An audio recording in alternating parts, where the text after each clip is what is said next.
Bonjour şoyanlar. Sizning bilan men Ziya ham biz bugun shin Fransiya kruasanlari pishiramiz.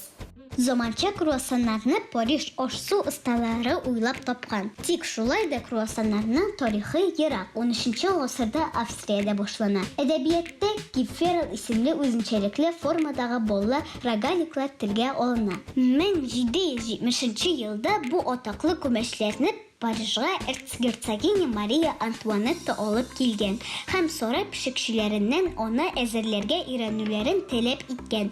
Vaqtlar o'zi bilan kruasan klassik fransuz ertangi oshining bir ilishini averilgan. Bizga kerak bo'lashaq qotli qomir. Biz azar qomir oldik.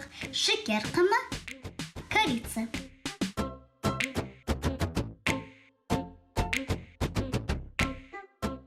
Qomir jeyimlerin uqlov bilan bir yo'nalishda jeyamiz. Qotlan qo'linlig'i 4-5 mm bo'lirga tegish.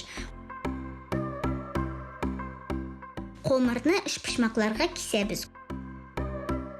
Kruasan yasav uchun mis shakar ham koritsa qatnashmasini qo'llandim. 3 shay qo'shig'i shakar ham 1 shay qo'shig'i koritsa.